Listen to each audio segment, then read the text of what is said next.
In this video, we will see one example of block diagram reduction.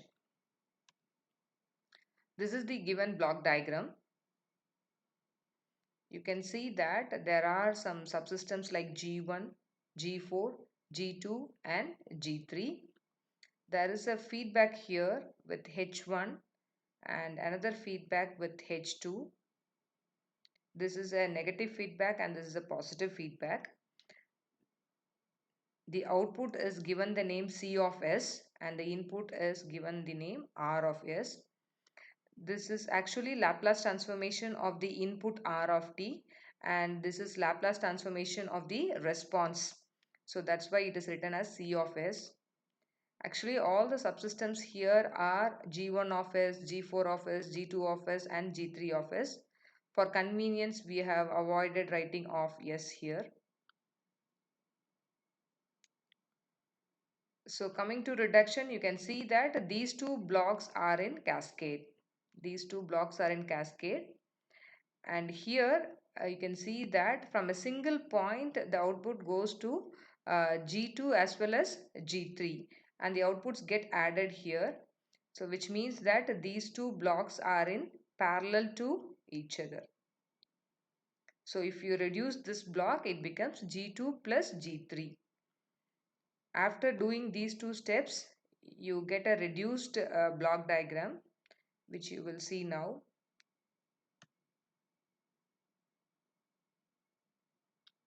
So here is G1 into G4, G2 plus G3.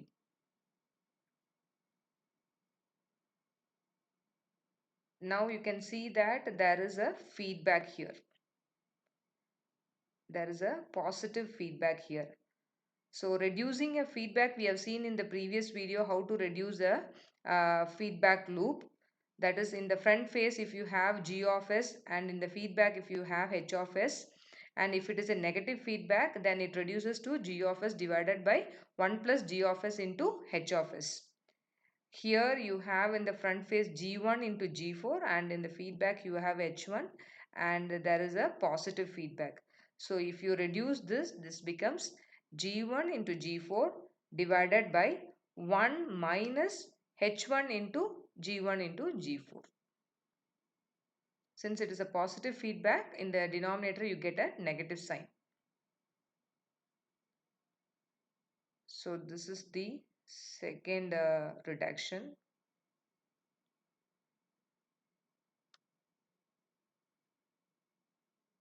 So you can see that here, and now this block is in cascade with G2 plus G3. So since these two are in cascade, you can multiply these two and write it as a single block.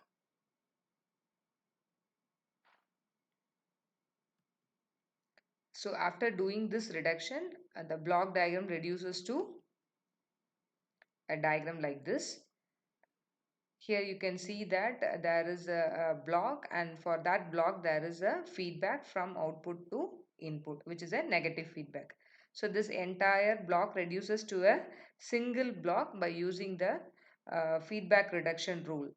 That is, whatever is there in this block, that is front face, divided by 1 plus H2 into this gain. Whatever is the gain of this block, that comes in the denominator. So when you do that feedback loop reduction, you get a single block. And that becomes the transfer function, because only one block, finally you have got only one block. So output by input will be that particular transfer function. So you can see that this is the function in the front phase divided by 1 plus that function into H2. After reducing it, you get a one numerator divided by a denominator. So this is one single block between the output and input. So C of S by R of S is equal to this function. So you have got the transfer function of the system. This is actually a very simple block diagram. So we have got the answer within 2 to 3 steps. We will see some more block diagram reductions in the next video. Thank you.